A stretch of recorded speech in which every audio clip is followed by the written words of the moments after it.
வணக்கம் ஃப்ரெண்ட்ஸ், இன்றைக்கி நான் செய்து காட்ட போகிறது பீட்ரூட் சாதம். பொதுவாக பீட்ரூட் சாதம்னாலே நிறைய பேர் நம்ம விரும்பி சாப்பிட மாட்டோம். பீட்ரூட் சாதத்தை இது மாதிரி சமைச்சு கொடுங்க. பீட்ரூட் சாதம் பிடிக்காதவங்க கூட கேட்டு வாங்கி சாப்பிடுவாங்க. இதை நான் எப்படி செய்கிறேன்னு பாருங்கள். வாங்க வீடியோக்குள்ளே போகலாம். பீட்ரூட் சாதத்துக்கு ஒரு ஸ்பெஷலான டேஸ்ட்டு நான் கொடுக்கறதுக்கு ஒரு கைப்பிடி அளவுக்கு பொட்டுக்கடலை, ஒரு அன்னாச்சிப்பூ, ஒரு கொத்து கறிவேப்பிலை, அரை டீஸ்பூன் அளவுக்கு சீரகம், ஒரு 1/4 டீஸ்பூன் அளவு மிளகுத்தூள், 5-6 கிராம்பு, 1/4 டீஸ்பூன் அளவுக்கு காஞ்ச மிளகாய் தூள். இப்போது இது எல்லாத்தையும் மிக்ஸியில் போட்டு நல்லா பவுடர் பண்ணிக்கலாம்.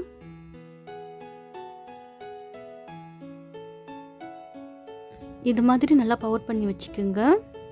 இந்த பவுடர் வச்சு இன்னும் நிறைய டிஷ் கூட செய்யலாம். ரொம்ப நல்லாயிருக்கும் இது கொடுக்கக்கூடிய டேஸ்ட்டு. பீட்ரூட் சாதத்துக்காக நான் ஒரு பெரிய வெங்காயமும் 2-3 உருளைக்கிழங்கும் இது மாதிரி துண்டுகளாக வெட்டி வச்சுருக்கிறேன். கேரட்டும் பீட்ரூட்டும் பார்த்திங்கன்னா இது மாதிரி சீவி வச்சுருக்கிறேன். கூடவே ஒரு தக்காளி பழத்தையும் துண்டு போட்டு வச்சுருக்குறேங்க. இப்போது ஸ்டவ் ஆன் பண்ணிவிட்டு அதில் கடாயை வச்சு கடாய் காஞ்ச பிறகு ஒரு 3-4 குழிக்கரண்டி அளவுக்கு எண்ணெய் ஊற்றிக்குங்க. எண்ணெய் நல்லா காஞ்ச பிறகு ஒரு கரண்டி அளவுக்கு கடுகு போட்டு பொரிச்சிக்குங்க. நல்லா பொரிச்சிட்ட பிறகு 2-3 கொத்து கருவேப்பிலை போட்டுக்குங்க.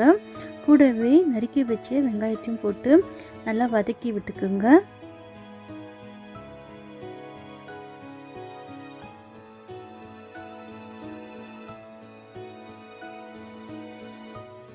வெங்காயம் நல்லா வதங்கின பிறகு நம்ம நறுக்கி வச்ச இந்த உருளைக்கிழங்கு இதனோட சேர்த்துக்கலாம்.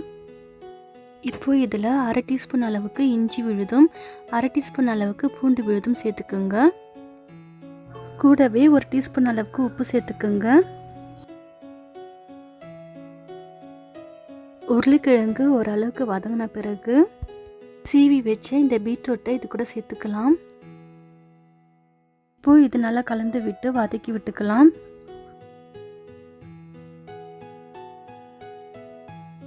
இப்படி பீட்ரூட்டு லைட்டாக வதக்கிட்ட பிறகு நம்ம அரைச்சி வச்சோம் இல்லையா பொட்டுக்கடலை மசாலா தூள், இதை நான் 2 டீஸ்பூன் அளவுக்கு சேர்த்துக்கிறேன். உங்களுக்கு இந்த தூள் மீதி இருந்துச்சுன்னா நீங்கள் உருளைக்கிழங்கு வறுவல், சிக்கன் வறுவல், அப்புறம் மக்ரோனி போன்ற நிறைய டிஷ்க்கெலாம் இதுக்கு யூஸ் பண்ணிக்கலாம். ரொம்ப நல்லாயிருக்கும் இந்த டேஸ்ட்டு. இப்போது இதில் அரை டீஸ்பூன் அளவுக்கு மஞ்சள்தூள் சேர்த்துக்கிறேன். 1 டீஸ்பூன் அளவுக்கு நான் விந்தளித்தூள் சேர்த்துக்கிட்டேன். 1/4 டீஸ்பூன் அளவுக்கு மிளகு. இப்போது இது எல்லாத்தையும் நல்லா கலந்து விட்டு 10 கிராம் அளவுக்கு பட்டர் சேர்த்துக்கிறேன். பீட்ரூட்டு பச்சை வாசனை போய் நல்லா வதங்கின பிறகு சீவி வச்ச இந்த கேரட் துருவலை இதை கூட சேர்த்து நல்லா வதக்கிக்கணும். 2-3 நிமிஷத்துக்கு கேரட் நல்லா வதக்கி விட்ட பிறகு ஒரு 5 நிமிஷத்துக்கு மூடி போட்டு வேக விடலாம். அடிப்பிடிக்காத அளவுக்கு அப்பப்போ செக் பண்ணி பார்த்துக்குங்க. 5 நிமிஷத்துக்கு அப்புறம் பார்த்தீங்கன்னா கேரட்டும் பீட்ரூட்டும் நல்லா வெந்து சுண்டி இருக்குது. இந்த ஸ்டேஜில் நறுக்கி வச்ச இந்த தக்காளி துண்டுகளை சேர்த்து நல்லா வதக்கி விட்டுக்கலாம். கடைசியாக இதுக்கு தேவையான அளவுக்கு உப்பு சேர்த்துக்குங்க. இப்போது இது எல்லாத்தையும் நல்லா மிக்ஸ் பண்ணி விட்டுக்குங்க.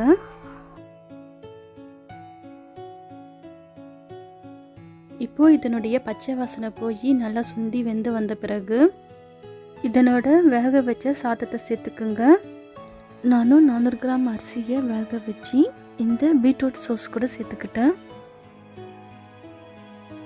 அவ்வளோதாங்க, நல்ல ஹெல்த்தியான பீட்ரூட் சாதம் ரெடி. பீட்ரூட்டு ரொம்ப ஹெல்த்தியான ஃபுட்டு. ஆனால் எனக்கும் என் பசங்களுக்கும் பீட்ரூட்னாலே பிடிக்காது. ஆனால் பீட்ரூட்டை இது மாதிரி செஞ்சு சாப்பிடும்போது ரொம்ப நல்லா இருந்துச்சு. பசங்களும் விரும்பி மறுபடியும் வேணும்னு கேட்டு வாங்கி சாப்பிட்றாங்க. நீங்களும் இது மாதிரி சமைச்சு சாப்பிட்டு பாருங்கள். உங்களுக்கு இந்த வீடியோ பிடிச்சிருந்ததுன்னா லைக் பண்ணுங்கள். அண்ட் சப்ஸ்கிரைப் பண்ணாதவங்க சப்ஸ்கிரைப் பண்ணிக்கோங்க.